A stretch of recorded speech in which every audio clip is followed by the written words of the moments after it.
Hi friends, నేను మీ లక్ష్మణ్. ఈరోజు మనం జగ్గంపేట నుంచి రాయగడ మరియు ఒరిస్సాలో ఉన్న మరొక చిన్న గ్రామమైన జగదల్పూర్ గ్రామానికి కూడా వెళ్దాం. ముందుగా మనం ఇక్కడి నుంచి రాయగడ గ్రామంలో ఉన్న మజ్జిగౌరమ్మ గుడికి వెళుతున్నాం. పురాణాల ప్రకారం ఈ గుడి యొక్క ప్రాముఖ్యత ఇలా ఉంది. 15వ శతాబ్దంలో నందపూర్ మహారాజ్ రాజా విశ్వనాథ్ దేవ్ రాయగడలో ఓ కోట నిర్మించుకున్నాడు. ఆయనకు 108 మంది రాణులుండేవారు. రాజావారు తన కోట మధ్యగదిలో అమ్మవారిని ప్రతిష్ఠించి పూజించడం వల్ల మజ్జిగరియాణి అంటే మధ్యగదిలో వెలసిన తల్లిగా పేరొచ్చింది. తెలుగు ప్రభావం ఎక్కువగా ఉండడం వల్ల మజ్జిగరియాణి కాస్త మజ్జిగౌరమ్మగా మారిపోయింది. కళింగ చారిత్రక కథనం ప్రకారం 1538లో గోల్కొండ పాలకుడు ఇబ్రహీం కుతుబ్ షా సేనాధిపతి రుతుఫ్ ఖాన్ రాయగడపై దండెత్తి విశ్వనాథ్ దేవ్ని హతమారుస్తాడు. ఆయన మృతితో 108 మంది రాణులు అగ్నిలో దూకి ఆత్మార్పణ చేసుకుంటారు. ఆ ప్రదేశం ప్రస్తుత మందిరం పక్కనే ఉంది. దీన్నే సతికుండం అంటారు. రాజు మరణం తర్వాత ఆలవాడిన పాలన చూసేవారే కరవయ్యారు. కోట కూడా కూలిపోయింది. దీంతో ఆలయ వైభవం మరుగున పడిపోయింది. 1930లో బ్రిటిష్ వారు విజయనగరం నుంచి రాయ్పూర్ వరకు రైల్వే లైన్ వేయడం ప్రారంభించారు. అందులో భాగంగానే రాయగడ మజ్జిగౌరి గుడి వద్ద జంఝావతి నదిపై వంతెన నిర్మాణానికి పూనుకున్నారు. నిర్మాణం సగంలో ఉండగానే మొత్తం కూలిపోయింది. అమ్మవారు ఆంగ్లేయ గుత్తెదారు కలలో కనిపించి నాకు ఆలయం నిర్మిస్తేనే వంతెన నిలబడుతుంది అని సెలవిచ్చింది.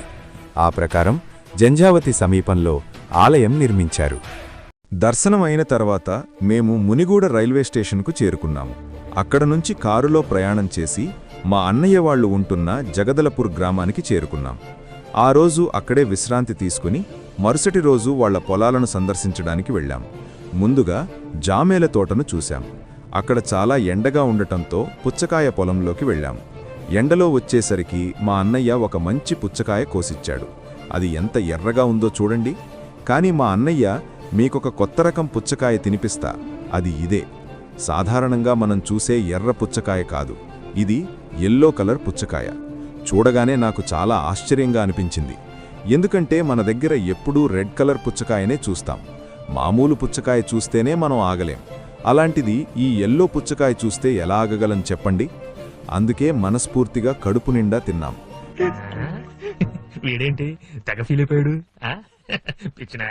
తినడమే కాకుండా ఆంధ్రాకి తీసుకెళ్లడానికి కూడా కొన్ని పుచ్చకాయలు తీసుకున్నాం.